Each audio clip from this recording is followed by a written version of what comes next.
Once upon a time, plastic was a miracle, light, strong, and cheap. It changed everything, you name it: medicine, food, travel, technology, and so on. But somewhere along the way, the miracle became a monster. Today, more than 430 million tons of plastic are produced every year. Almost half of it is used only once, and then thrown away. The same material that made our lives easier is now choking our rivers, poisoning our food, and suffocating our planet.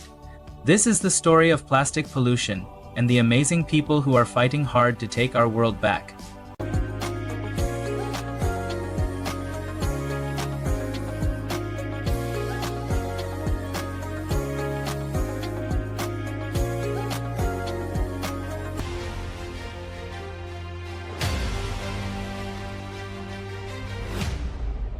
Look around you. What do you see? How much plastic can you see? A bottle? A wrapper? A phone case? Now imagine this. Every single minute, 1 million plastic bottles are bought around the world. Every single minute. It's a number so large it's almost impossible to comprehend. But where does it all go? Every year, a jaw-dropping 8 to 12 million tons of plastic waste winds up in our oceans. That's like dumping a truckload of trash into the sea every single minute. Crazy, right? To put that in perspective, picture a garbage truck full of plastic. Now imagine one of those trucks dumping its entire load into the ocean every single minute of every single day. That's the reality we're living in. It's not just trash on some faraway beach. It's a worldwide wave of plastic that our planet just can't deal with.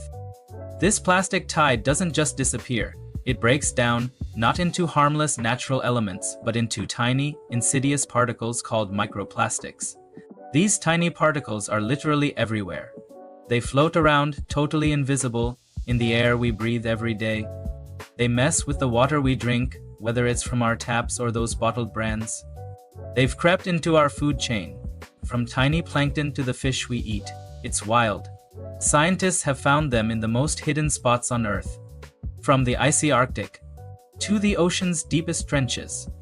It's even scarier that they've discovered these things inside us, in our blood, in our lungs, and even in unborn babies' placentas. What started as a cool modern convenience in the mid-20th century, promising us a life of ease and throwaway stuff, has turned into a total takeover. Isn't it crazy? How something meant to help us has now taken over our lives.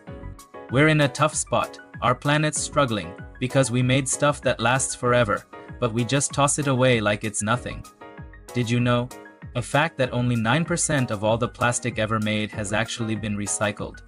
That's crazy, right?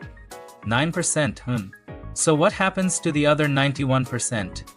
It either gets burned, sending toxic fumes into the air, or dumped in overflowing landfills, leaking the chemicals into our soil and water. It just drifts around our planet like a stubborn ghost that won't leave, haunting our ecosystems day and night.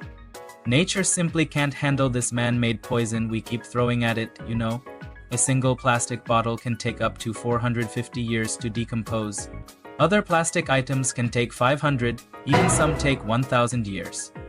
This means that every piece of plastic ever made is still around. Everything from the old Bakelite phone to that flimsy grocery bag you tossed yesterday is still out there in some other form. It's a legacy we are leaving for hundreds of generations to come. The convenience of a moment becomes a burden for millennia. The real question now is not if we should act, but how we clean this up. This is a challenge that defines our time, but it's not hopeless. Awareness is the first step we take. Have you ever wondered where your plastic bottle really goes after you toss it in the bin? Behind every piece of plastic lies a deeper human story than you might think. Let's travel to communities along the rivers of Asia and Africa. For generations, these waterways were their lifeline, teeming with fish, providing for families. Today, those same rivers are often choked with plastic. It's like these waves are bringing in garbage instead of all the beautiful life. It's a real challenge for people who depend on them. Either adapt to survive or face the consequences. Meet with Amina, a vibrant soul living in a cozy riverside community in Bangladesh. She is a daughter of a fisherman, but now there are hardly any fish left to catch. Every single morning, she steps into the water, not to catch fish, but she's just picking up plastic bottles for her bag. She collects them, sorts them, and sells them to a local recycler. The few money she earns are just enough to buy food for her family. For Amina and countless others like her, this plastic isn't just pollution.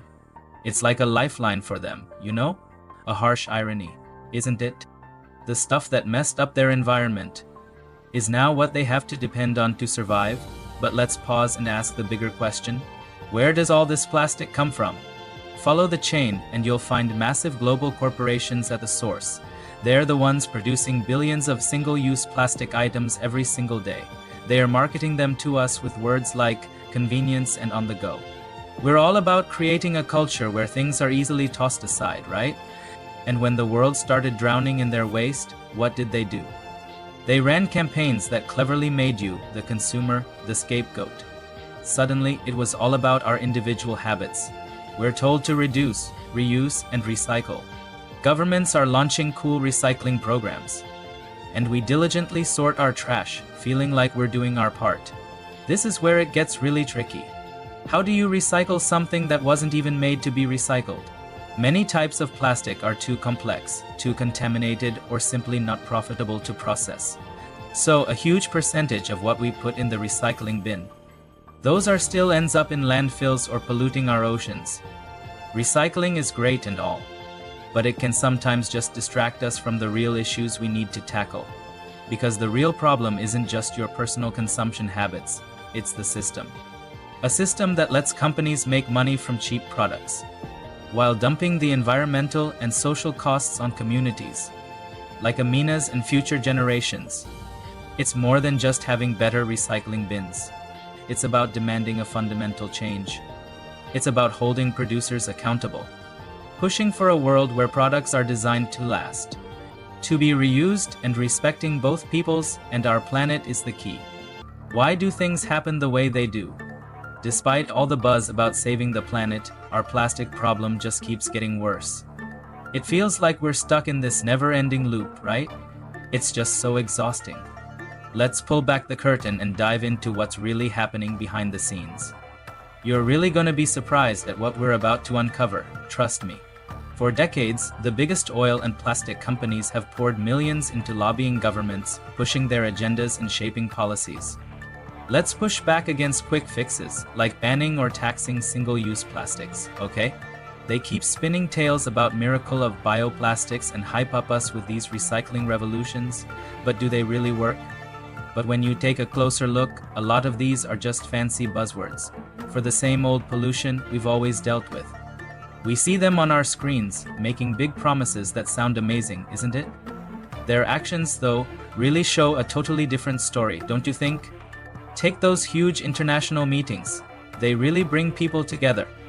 Back in 2019, world leaders came together to whip up a global plastic treaty. Can you believe it? The result? A ton of handshakes, endless speeches, and stacks of documents packed with words like voluntary and should. It's all pretty intense, wow. Basically, more talk, very little meaningful action. There's definitely some exciting stuff happening out there, and you don't want to miss it. Some countries are really stepping up and showing amazing leadership. And it's super inspiring. It's like they're leading the way and making a real difference. Nations like Rwanda, Kenya, and Bangladesh finally said, enough is enough, and banned plastic bags completely. It's about time, right? They showed us that taking action can really happen. But what's up with the rich, powerful nations? What are they doing? Get ready, things are about to get really intense. They're chatting about their recycling efforts, making it sound super exciting and relatable. Many of these countries are quietly packing up their plastic waste and shipping it thousands of miles away to poorer nations. They label it as recycling, but in reality, much of it ends up in open landfills or rivers. They even burned it in open pits, which really hurt the local communities. This isn't just a waste management problem. This is environmental injustice. It's a global shell game where profits are hidden behind weak policies. It's really sad when the health of those who need it most gets tossed aside. The plastic crisis isn't just about turtles and oceans.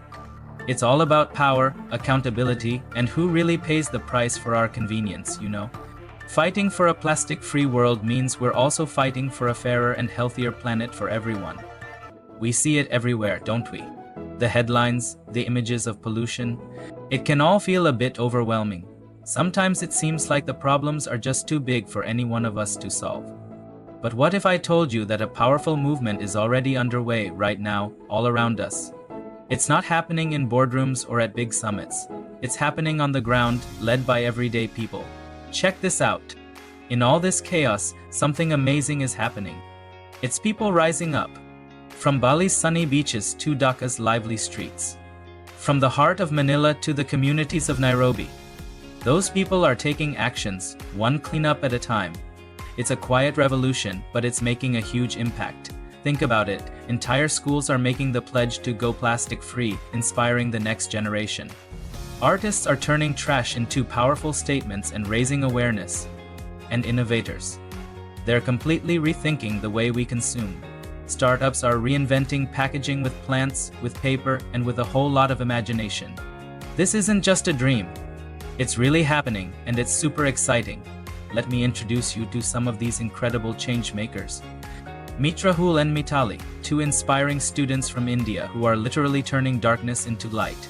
They collect discarded plastic bottles and, with incredible ingenuity, transform them into solar-powered lamps for their communities. Then there's Nora, a passionate activist in Kenya, noticing a mess on her local beaches, and she thought, I gotta do something.